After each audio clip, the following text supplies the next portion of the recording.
Hey, and welcome back to the Cranebee tutorial. This video is part of a series where I will show you how you can use Cranebee. If you are looking for this specific video, just keep watching.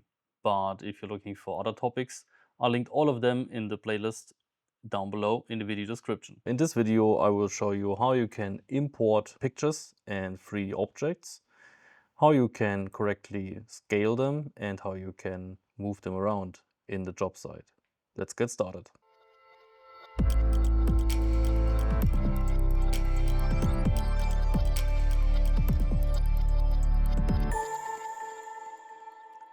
Okay, we are back in our super important job. It's currently still empty, so let's get something in there. First of all, I will import an image. We have the option to import images as image itself or an embedded image in a PDF. They're both fine. I do have an image prepared, so let's go ahead and say image. And I put it in my documents and something like this. So this image is about 13 megabytes big, that's not a problem. That's how it's going to look like. I got this image from Google Maps.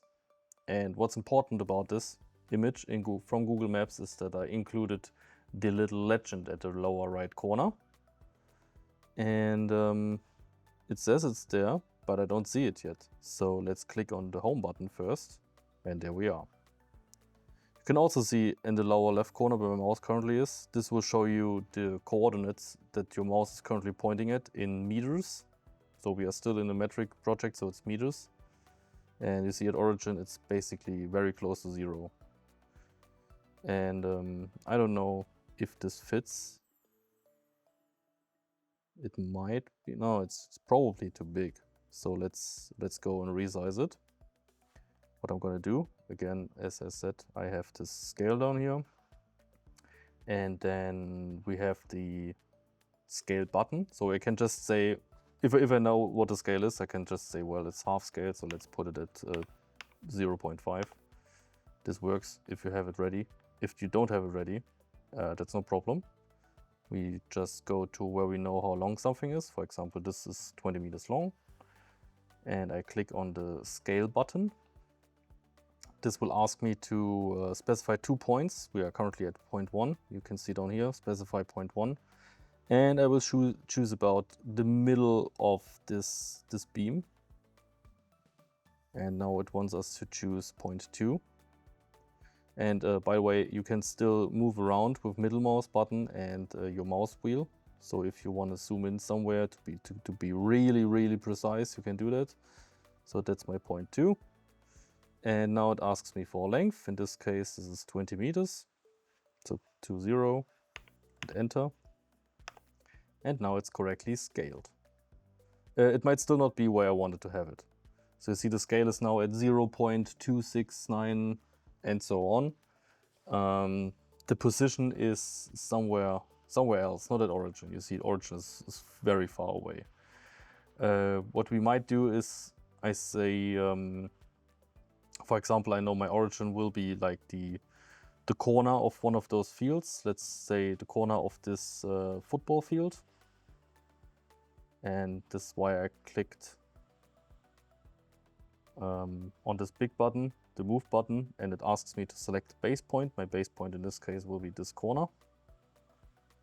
And I'm just moving out. You see the little line following, and I'm going to as close to the origin as I can.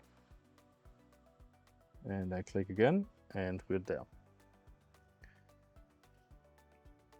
So my origin is now the corner of this football field. You can also just put in the values or use the buttons down there. So let's say if you're at 300 and you know about it, that's fine too.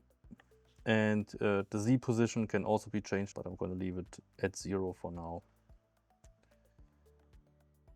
So let's go there, back, yeah. And also, if you know that the rotation is wrong, you can rotate on the Z axis.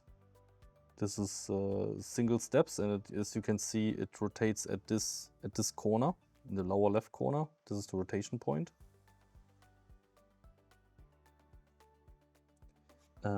What you also might do is, I saw people do that. So, oh, sorry, this is currently our view. So this is isometric. And people ask me if it's possible to move it this way, and it now is. So you can go ahead and have like a background picture if you want to look from the front. That's also possible. And you see it clicks only 90 degrees, but you can put in any degree you want. So if you want like 15.5, fine too. But just be aware that the click is always plus or minus 90 in X and in Y as well. Right, back to home. Now as I have this in, this is fine. It's a bit flat though, so as you can see it's quite flat, nothing to see. Why not put in another object, in this case a 3D object, and what I will put in is a drawing, DWG or DXF, of a stadium.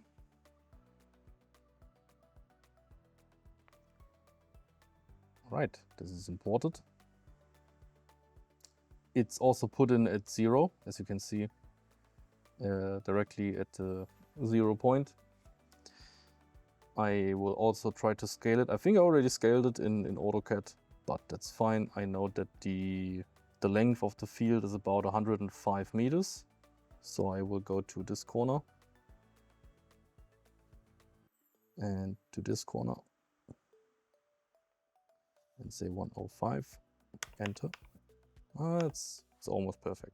So for example, if you want to say we want to have around a new stadium around this football field, I just put it in hiding so we can see it better. Let's bring it back.